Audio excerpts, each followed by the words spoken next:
If this message survives me, then perhaps the world will know there was once a man called Caesar.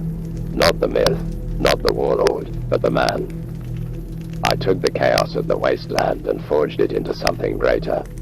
The Legion was not merely an army, it was an answer.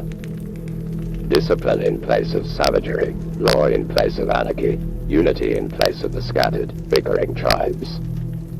This was my vision, born from the ashes of the old world, tempered by the failures of democracy and the corruption of greed.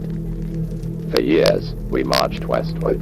We brought order to the Colorado, to Flagstaff, to the countless nameless ruins swallowed by time. We fought not for survival, but for destiny. I believed, truly believed, that I could reshape mankind before it destroyed itself again. But destiny is no shield against what came from the horizon. When the green clouds rose beyond the eastern sky, we thought it was a weapon. Some of my centurions even believed it was divine judgment, an omen that the Legion's conquest was blessed.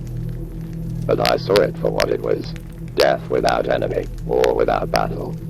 A slow, creeping annihilation. Men who stood tall in the morning were coughing blood by sunset, skin sloughed from their flesh within days.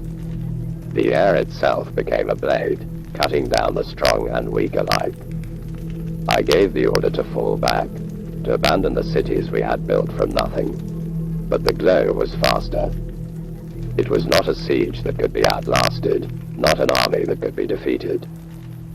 I watched legate after legate falter, their voices breaking as they begged for evacuation. I saw the eastern territories, the proud heartlands of the Legion, empty into nothing but corpses and shadows. Even my most loyal guard could not hide the fear in their eyes.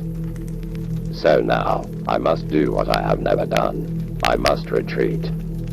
With a handful of my Praetorians, I will seek shelter in an abandoned facility buried beneath the earth, far from the poisoned winds. My scouts tell me this place once held the ambitions of another would-be ruler of the Mojave, a man named House. His ambitions died before mine. Perhaps his walls will keep me alive long enough to see another sunrise. Do not mistake this for surrender. If the Legion dies here, it will die undefeated, its standards unbroken. History, if there is anyone left to remember, will speak of us not as victims, but as the last true civilization before the glow. If I live, I will rebuild. If I die, I will die as Caesar, unchallenged, unbroken, and unafraid.